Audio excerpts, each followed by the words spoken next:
halisi na sahihi. Maji wingi wa matumaini kuwa mchana wako na kuendea salama salmin. Karibu ndani ya Lookup taarifa siku ya leo, ambapo tumekuandalia mengi tu kutoka kila pembe ya nchi, lakini kama kawaida yetu tupate vidokezo. Hii ni taarifa kuu, halisi na sahihi.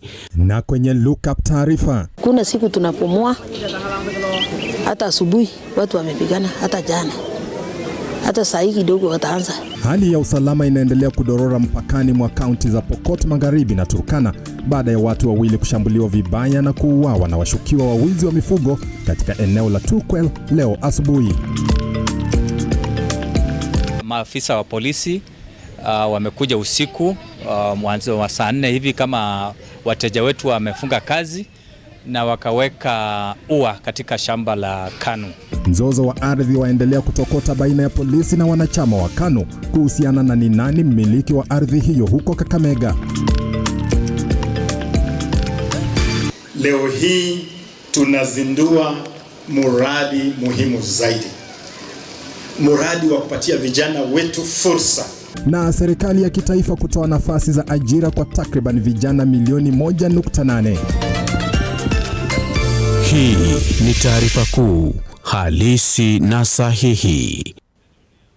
Habari hizi zinakujia mbashara kwenye runinga yako ya Lookup kwenye Signet, na kupitia kurasa zetu zote za kijamii utatupata @Lookuptv. Tembelea kurasa hizo, tupe maoni yako kuhusiana na taarifa zetu, nasi hatutasita kusoma baadhi ya jumbe hizo mwishoni mwa taarifa hizi. Mimi ni Henry Tende na tunaanza rasmi. Hali tete imezidi kutanda katika eneo la Turkwel mpakani mwa Pokot Magharibi na kaunti ya Turkana baada ya watu wawili kushambuliwa na kuuawa na wezi wa mifugo. Tukio hili linajiri chini ya wiki moja baada ya kamanda wa polisi kaunti ya Pokot Magharibi Peter Katam kutoa makataa ya siku 7 kwa wanaomiliki silaha kinyume cha sheria kusalimisha silaha hizo.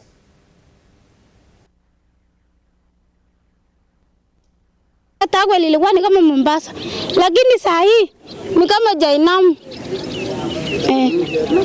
Tunaona kama hii ni Jainamu, tuko Jainamu saa hii, na baada hatujafikia Jainamu ile ya Mungu kamili. Kuna siku tunapumua, hata asubuhi watu wamepigana, hata jana, hata saa hii kidogo wataanza. Hakuna siku watanyamaza. Na kenye tu tunashangaa kweli, hii senda hatuna kitu ya kutuchunga naye. Sisi tuko shida kwa hii senda. Kama saa 12 tumejifungia kwa nyumba. Unaona hata mimi nimeshindwa kwenda kazi. Nitakana kwenda Mburioni, sijaenda kazi. Ninalala na wabundi hapa. Sasa sijui nitalipwaje. Kama mama hapa anauawa kama kuku, mtu anauawa kama mwingine mpio maliza sichusi hapo juu. Mlima hapa. Mguu shup. Kako hospitali saa hii. Mwingine hapa risasi limegoma hapa. Alija kutoka hata mpaka saa hii. Balia saa hii mimi nakaa ni kama hata sina hata shilingi moja saa hii kwa sababu ya shida. Hii fita hii. Nani atanisaidia? Tuko na wanafunzi saa hii, wanafunzi hawaendi shule. Wako na 1 month saa hii hawajasoma. Nani atatusomesha watoto? Tunasomesha watoto ama inakuwa ni afita? Hatuna wanaume saa hii hapa. Hata mimi sina bwana kwa sababu yeye aliuawa. Wenye wako na bunduki tunawapatia muda kidogo sana ya wiki moja kusalimisha hizo bunduki. Wasipofanya hivyo, tutatumia mbinu zetu zote kuchukua hizo bunduki kwa lazima, by force. We are giving them 1 week to surrender the firearms they have illegally, failure to which within the next 2 weeks tutaanza ile inaitwa forceful disarmament. Tuko na uwezo kama serikali iko na uwezo, kuna officers ya kutosha ambao wanaweza kufanya hivyo. Vile vile tutaandaa mikutano kadhaa na our counterparts upande ule wa Turkana ili kuhakikisha kwamba eneo hili inakuwa na amani. Tunaona kama hii ni Jainamu, tuko Jainamu saa hii, na baada hatujafikia Jainamu ile ya Mungu kamili. Serikali kuu kwa ushirikiano na shirika la Msalaba Mwekundu imezindua zoezi la usajili wa watu wanaoishi na ulemavu katika kaunti ya Kilifi. Hatua hii inalenga kuwawezesha kupata huduma za serikali kwa urahisi, bali na kuhakikisha maslahi yao yanatiliwa maanani katika maamuzi ya serikali kuu. Hii hapa taarifa hiyo kwa kina.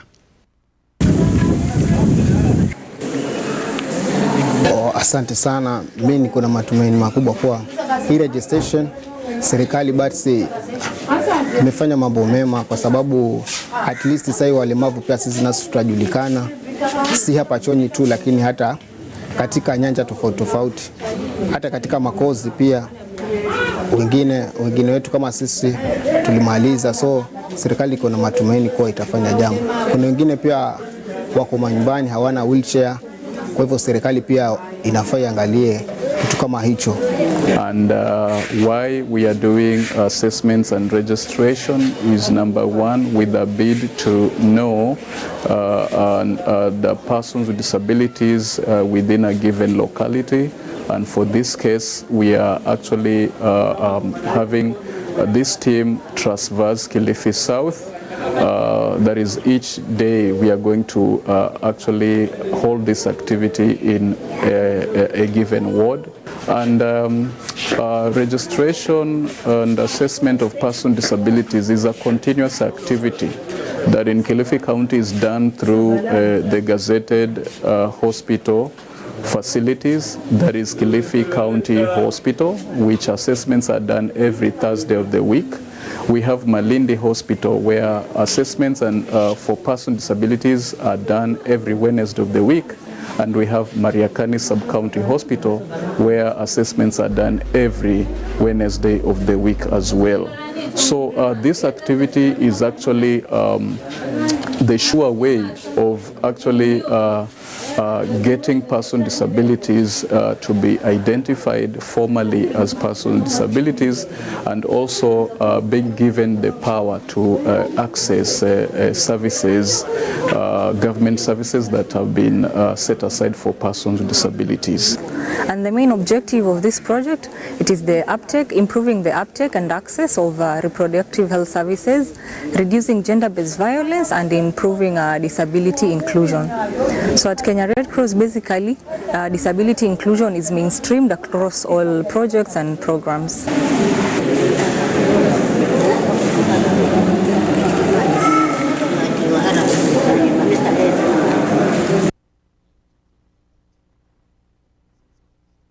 Kukumba umiliki wa kipande cha ardhi cha chama cha KANU tawi la Kakamega. Maafisa wa polisi wamezingira kipande hicho kwa ua na kuwataka wakazi wanaoendeleza shughuli mbalimbali ndani ya kipande hicho kuondoka mara moja. Hata hivyo, wakazi hao wanazidi kulalama kuhusu agizo hilo, wakihoji hawajapewa ilani rasmi na kuwa kesi ya umiliki wa ardhi hiyo ingali mahakamani. Wameomba serikali kuu kuingilia kati na kuzuia kufurushwa kwao, wakihoji wao ni wamiliki halali wa ardhi hiyo. Tumepata mshango kubwa kwamba maafisa wa polisi wamekuja usiku mwanzo wa saa 4 hivi kama wateja wetu wamefunga kazi, na wakaweka ua katika shamba la KANU. Hili shamba lilipatikana mwaka 1985 na ilipatikana kihalali. Yes, tumekuwa kotini na polisi kwa muda wa zaidi ya miaka 10, na kitu yenye tumestuka hata siku zapa sijaisha. Tumekuja tupata wamepiga fence, tumeshinda tutaingilia wapi. Ukikuja wanakuambia ni kuchukua kitu yako na kutoka. Sisi tunataka kuomba serikali, kama ni kweli ilikuwa inafaa wanafanya haki, wangekuja mchana na wangengoja hata hiyo notisi wametupatia siku ziishe ndio wakuje wafenzi hapa. Kama askari ndio wanafaa walinde sheria, nao ndio wanapomoa sheria, itakuwa namna gani? Sijui nitaanzia wapi. Masimu zimekuwa mingi, ingia chukua vitu zako na uondoke. Naomba Bwana Rais, ulituahidi unataka vijana tusikuwe wezi. Wengi wetu tutakuwa wezi.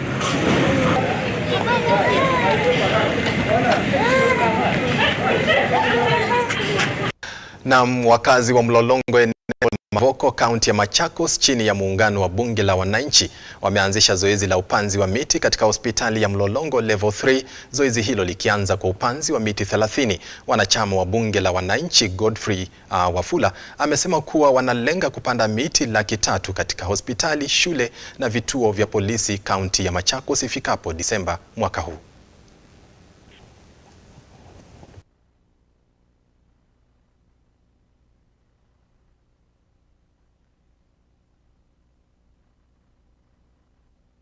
Hapa kwenye hospitali hapa itasaidia sana katika ile kusafisha hewa na kuweza kumake sure pia wagonjwa wetu, mtu akiwa mgonjwa pale anaweza toka pale nje anatulia pale kwenye mti. Na ndio sisi kama bunge la wananchi tumeamua, apart from politics, apart from siasa, tumeamua pia tukuje tuweze kuingia pale kwa community, tuweze kujua tunafanya nini kuweza kusaidia wale wananchi hapa ambao tunaishi nao. Kulingana na vile nchi yetu iko, tunaenda mahali kingine tunaona hakuna miti, na miti ndio kivutio cha mahali pale. Kama hakuna miti, utaona kuna some places asina miti, asiko sawa. Lakini sisi la hasha, tungependa hili bunge la mwananchi Mavoko liwe ni kielelezo bora kwa jamii na majamii. Wanaweza jifunza kutoka kwa hili bunge, kama ni mambo ya kusaidiana, kama kuna msiba, jinsi ya uongozi venye serikali inafaa kuendeshwa kulingana na katiba yetu. We, the bunge la mwananchi Mavoko, has chosen to commemorate this day through the environmental conservation by planting a hope for the future, and underline the word the hope for the future, which is in line with the call of His Excellency the President of the Republic of Kenya, Dr. William Samoei Ruto, in his quest to partner with the relevant organizations, stakeholders, conservation partners, both national and county governments, and in particular Bunge la Mwananchi Mavoko, to achieve the 15 billion trees target by 2032 in the next 10 years, raising at least 30% of trees covered, which will go a long way in bringing on board a sustainable approach to mitigate climate change. Heavy rainfall are expected in some parts of the country, which probably has been triggered by the captivation of tree planting in those areas. Ladies and gentlemen, the government's intention is to plant at least 60 million trees in this rainy season. Nevertheless, it is quite infelicitous that most parts of the country will be flooded due to lack of sufficient trees. Tuingie Siaya ambapo wafugaji wa samaki kaunti ya Siaya wametakiwa kujiandaa ipasavyo ili kuzuia hasara wakati huu ambapo mvua ya El Nino inatarajiwa kuanza hivi karibuni. Mkaguzi wa samaki Agri Obamba amehoji huenda ongezeko la maji ya mvua hiyo likaathiri kilimo hicho na kuwasihi wamiliki wa mabwawa ya samaki kuvuna samaki wao ili kuzuia kusombwa na maji. I'm called Agri Obamba, fisheries officer from Siaya. I work for the county government of Siaya Directorate of Fisheries in a program called SDSP, which is Agriculture Sector Development Support Program, where we deal with three value chains, that is fish, mango, and chicken. What I wanted to say is about the floods alert that is coming from the expected El Nino rains that is just about to start. And we are just saying that for the beaches, I'm only warning them that they be cautious on how they land their boats, and also how they keep their documents and equipment inside the banda, because some of our beaches are getting filled by water up to the banda's level, and therefore that warning will really make them to be alert so that they can know what to do. Also goes to the cage farmers. I also want to appeal to the cage farmers that when they have not done the good service for the cages, the storm may go wipe out the cages. And so I'm advising them that they try to look for new ropes so that they can tie the cages tightly so that they cannot be affected by the storms. Also to the fish farmers, I'm talking to the fish farmers who are doing the ponds. I'm alerting them that with the heavy rains and the floods and the downpour, there may be some chances of flooding of the ponds. Now I'm advising them that if they have a fish that has the market size, I'm telling them to go and sell them before the floods. But if the fish are too small, then they can get means of diverting the floods from passing over the fish ponds. Thank you. We as a program SDSP, we have been sensitizing the beach actors so that they can be alert on such issues, and they have come up with a number of remedies to counter any chances of flooding that may destroy the beach resources. Apart from the sensitization, some of the beaches have been supported by the county government in terms of giving them the outboard engines. This one is going to rescue them. In any case, there's a storm inside the lake and there's an accident that has taken place there. Then the engine boat are there to secure them and to safeguard them. The county government has also given them the lifesaver jackets to counter any problem of falling inside the water. And this one has really helped them. We have recorded very less, if there is, deaths from the waters. Ni matayarisho ya mvua ya El Nino kaunti ya Siaya. Kufikia hapo mpenzi mtazamaji, ni ruhusu nichukue mapumziko mafupi na rejea muda usiokuwa mrefu na habari zaidi.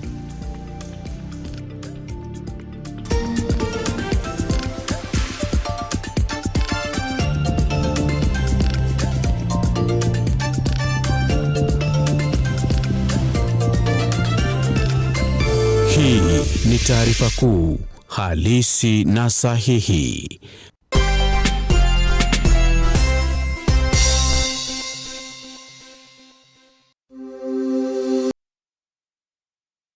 Mpenzi mtazamaji, tunayo habari njema zaidi. Uko na nafasi ya kujishindia shilingi 100,000 sasa hivi kutoka kwa wanakuza Biz hapa ndani ya Lookuptv. Kushiriki na kushinda ni rahisi tena zaidi. Chukua simu yako, nenda kwa M-Pesa, lipa na M-Pesa, paybill number andika 825454, account weka Lookup, kisha weke shilingi 99 peke yake.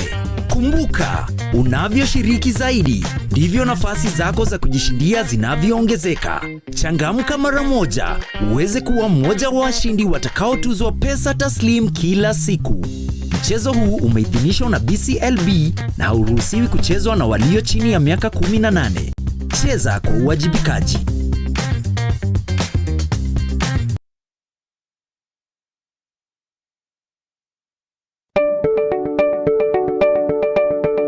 Are you looking for experts in waterproofing systems, concrete admixtures, flooring systems, refurbishment solutions, roofing, sealing and bonding, and building finishing systems? Look no more, as Sika Kenya got you covered. With over 113 years of experience, we offer our customers a comprehensive one-stop shop experience and the best technical support. Our products are available in all leading hardware stores and building merchants across the country.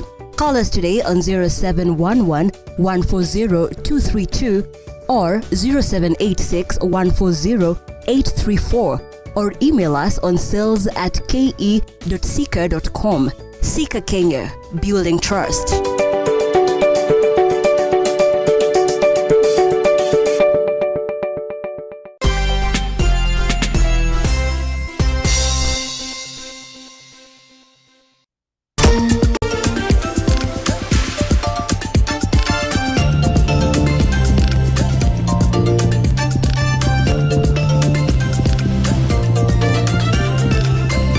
Hii ni taarifa kuu halisi na sahihi. Karibu kwa awamu ya pili ya taarifa zetu. Tukiingia Samburu, ni kwamba kufuatia kudorora kwa usalama eneo la Samburu, mkutano wa pamoja uliowaleta machifu na baadhi ya viongozi wa kanisa umejadili mbinu za kuzuia ongezeko la utovu wa usalama na kuhakikisha wakazi wanaishi kwa amani. Aidha, mkutano huo umejadili kwa kina jinsi ya kusuluhisha migogoro ya ardhi ambayo imelaumiwa pakubwa kwa uhasama baina ya jamii.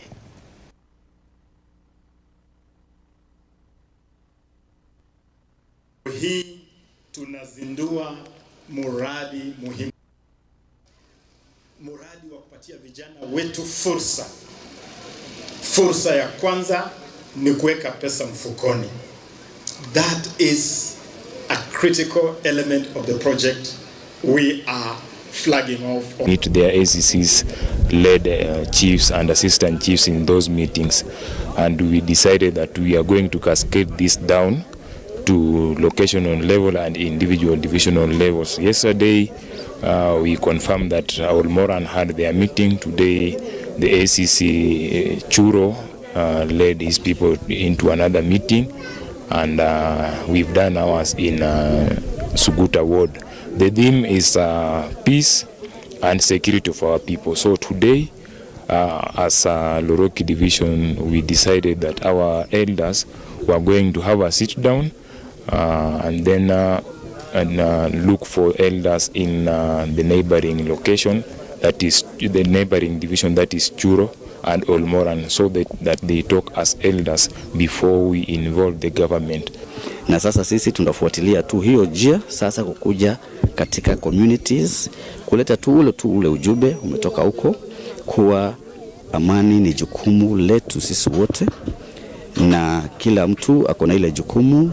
Viongozi, wazee, viongozi wa kanisa, vijana, akina mama, sisi wote tuna jukumu la kutafuta amani katika hii kaunti. Katika hatua inayolenga kushughulikia suala la dharura la ukosefu wa ajira kwa vijana, serikali ya kitaifa inakusudia kutoa nafasi za ajira kwa takriban vijana milioni 1.8. Waziri wa michezo Ababu na Mwamba amefichua mpango huo kwenye wakati wa uzinduzi wa huduma ya vijana huko Murang'a.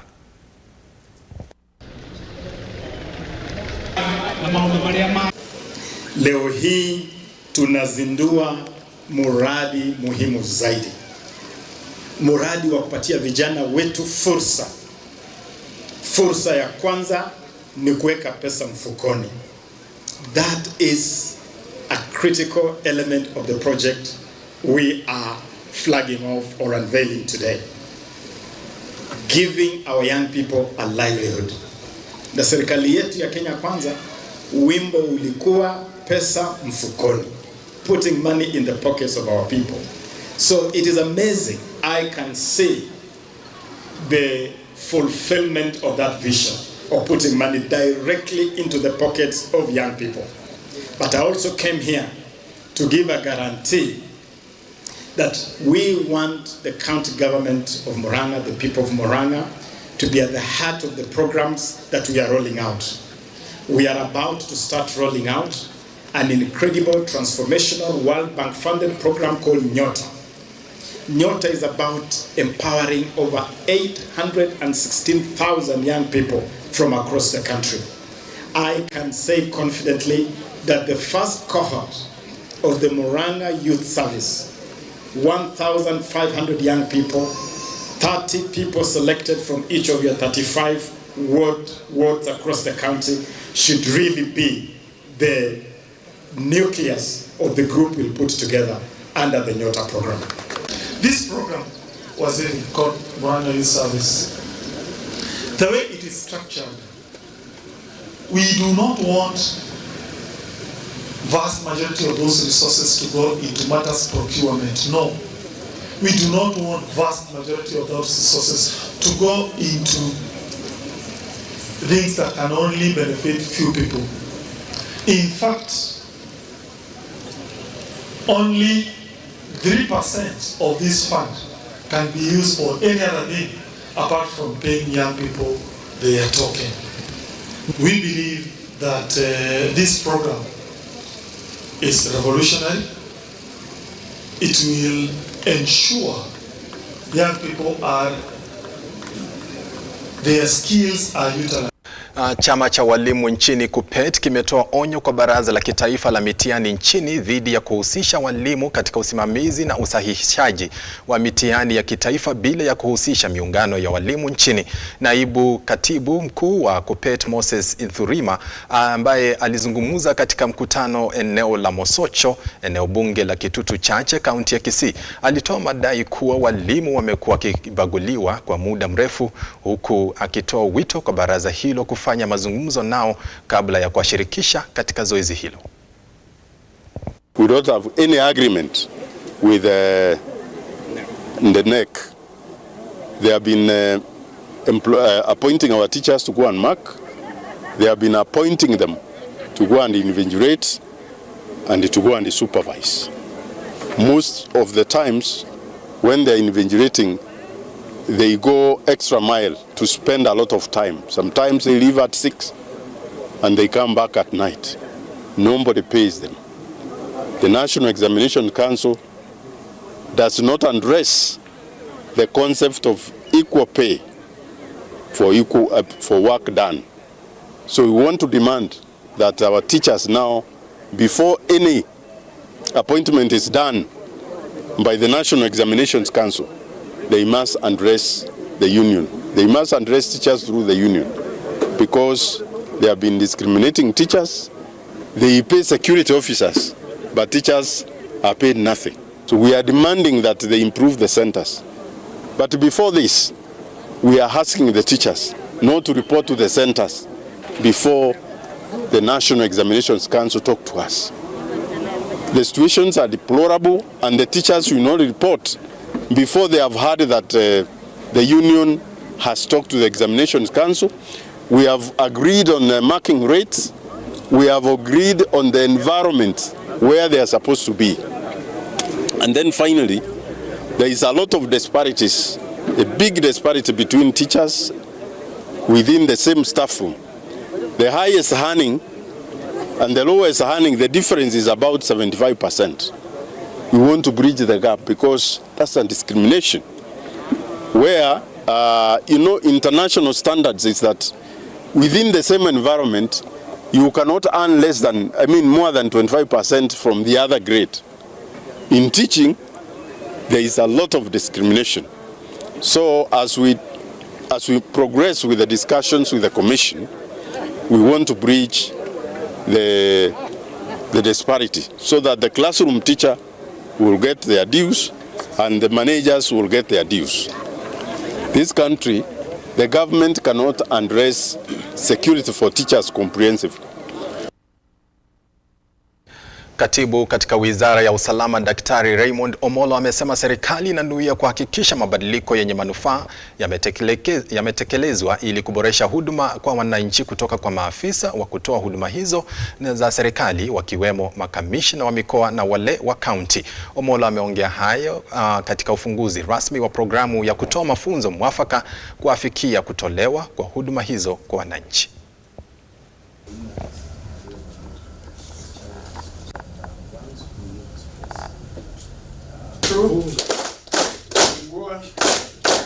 And stakeholder engagement at the county levels, particularly in dealing with peace, security, disaster, and climate change. Now, as RCs and county commissioners, you are chairs of the security and intelligence committees. But beyond that, you're basically coordinating government programs at your jurisdictions, whether it's at the counties or at the region. And that necessitates the fact that we must really sharpen relationships with all the cadres across the various government departments. Lastly, there is need to foster public participation and feedback for national government projects and programs within the regions. Now, with the new administration in place and with a new way of doing things, there are a number of interventions that the government is undertaking. And some of those interventions even necessitate changes in regulations, changes in policies. Now, it's a constitutional imperative that there has to be public participation where such changes are envisaged. And it is within our primary responsibility as the administrators to ensure that that public or those public participation actually take place. But beyond that, away from the regulations, away from the changes in the laws or the amendments, within the various government programs that are being rolled out across the country, we must be able to engage the public. We must be able to educate them. We must also be able to get feedback so that when things are not working, we must not shy away from speaking to those, because we have direct contact with the public. So we must be able to pick up what are some of the sentiments that the public have on the various government programs and projects that are being rolled out.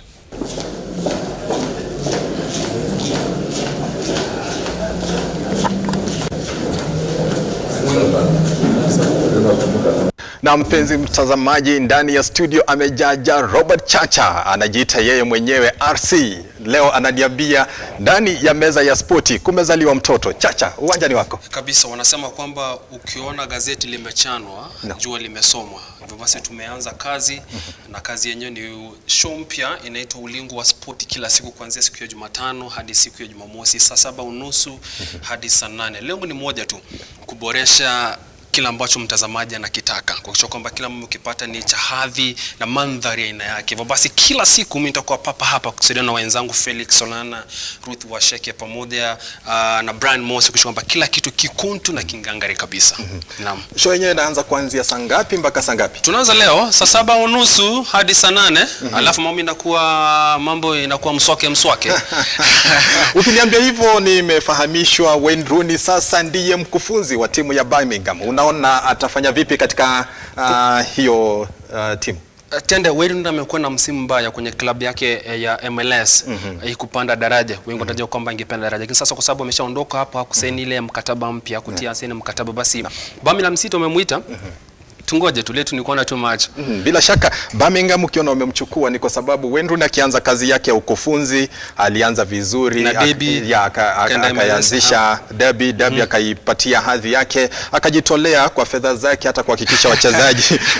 Unasema sababu ni mtu wa Manchester United. Hapana, si kuwa mimi ni mtu wa Manchester United, lakini Wayne Rooney ni mtu tunamtambua. Mimi niko na imani kwamba ana uwezo, ana tajriba na amepata mafunzo ya ukufunzi wa soka, na hivyo basi afikapo Birmingham. So tukana Birmingham msimu ujao ligi kuu nchini. Birmingham huenda ikapandishwa daraja la kuingia ligi kuu, lakini haya yote ya nini tuandikie mate na wino upo mpenzi mtazamaji. Ifikapo wakati huo bila shaka tutamfuatilia Wayne Rooney tuweze kujua atafanya nini katika hiyo timu yake mpya ya Birmingham, na haya ndiyo utakayapata kwenye kipindi kipya cha Sporti na Chacha na kikosi chake. Chacha, mambo vipi? Tuko freshi? Tuko freshi. Twende kazi. Bila shaka muda usiokuwa mrefu Chacha ataingia na kipindi freshi kabisa. Usikae mbali, hakikisha umekitagia ili upate kushiriki na wote ambao watakuwa kwenye seti, uweze kuwapa maoni yako kuhusiana na mambo ya masuala ya soka na vile michezo mingine tu kama vile raga, tenisi, yataje. Hivyo ndivyo tu shughuli hiyo itaendeshwa. Kufikia hapo mpenzi mtazamaji, hatuna la ziada, turuhusu tufunge rasmi habari za Lookup taarifa wakati huu, ili nimpishe Chacha na kikosi chake aingie achukue usukani. Chacha. Na hivyo ndivyo